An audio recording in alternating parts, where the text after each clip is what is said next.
প্রিয় একাদশ শ্রেণীর সেকেন্ড সেমিস্টারের ছাত্রছাত্রীরা, তোমাদের বাংলা বিষয়ে যে দুটি গল্প আছে তার প্রথম গল্পটির প্রশ্ন উত্তর আমি আগেই দিয়ে দিয়েছি। এখন তেলনপতা আবিষ্কার গল্পে যামিনী চরিত্রটি সম্পর্কে আলোচনা করছি, শোনো। বন্দেমিত্রের তেলনপতা আবিষ্কার ছোট গল্পে যামিনী চরিত্রটি একটি উল্লেখযোগ্য চরিত্র। যামিনী কথার অর্থ রাত্রি, আর রাত্রির মতোই তার জীবন অন্ধকারে ঢাকা। তার চরিত্রের বৈশিষ্ট্যগুলি হল সংকোচহীনতা।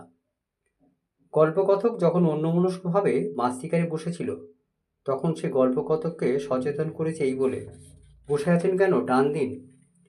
অপরিচিত কোনো যুবকের সঙ্গে এভাবে উপযাচক হয়ে কথা বলা যেমন একদিকে তার সংকোচহীনতার পরিচয় পাওয়া যায়, তেমনি অপরদিকে তার রসবোধেরও পরিচয় পাওয়া যায়। পরে সেবা পরায়ণতা। অন্ধ শয্যাশায়ী মৃত্যুপথযাত্রী বিধবা মায়ের সহায় সম্বলহীনা অনুরাগ কন্যা যামিনী সমস্ত যন্ত্রণা সহ্য করে সে একাধারে নারী ও পুরুষ হয়ে মায়ের সেবা করে চলেছিল। পরের যে পয়েন্ট আছে, কষ্ট সহিষ্ণু। যামিনীর মা তার দুঃসম্পর্কের বোনপো নিরঞ্জনের সঙ্গে ছোটবেলায় যামিনীর বিয়ের সম্বন্ধ ঠিক করে রেখেছিলেন। 4 বছর আগেও নিরঞ্জন বিয়ে করার প্রতিশ্রুতি দিয়ে যান, যদিও সেটি ছিল তার মিথ্যা প্রতিশ্রুতি, কারণ ইতিমধ্যে সে অন্যত্র বিবাহ করে সংসার করছিল।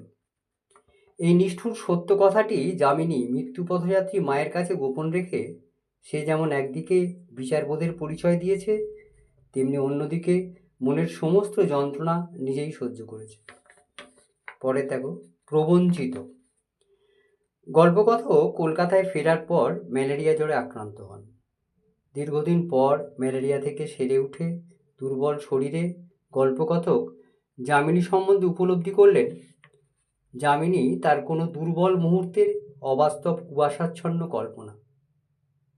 অর্থাৎ নিরঞ্জনের মতো গল্পকথকও যামিনী ও তার মৃত্যুপথযাত্রী মাকে প্রবঞ্চিত করেছিল। যামিনীর জীবনালক্ষ্য হল একদিকে বৃদ্ধা মৃত্যুপথযাত্রী মায়ের সেবা, আর অন্যদিকে স্বপ্ন আর স্বপ্নভঙ্গের বেদনা। এরকম প্রশ্ন উত্তর পেতে গেলে তোমাদের চ্যানেলটিকে অবশ্যই সাবস্ক্রাইব করতে হবে, আর বন্ধুদের মধ্যে তোমরা এটি শেয়ার করে দেবে, কেমন? গল্পটির ব্যাপারে কোনো কিছু জানার থাকলে আমার হোয়াটসঅ্যাপ নম্বরে তোমরা অবশ্যই যোগাযোগ করতে পারো। ভালো থাকবে।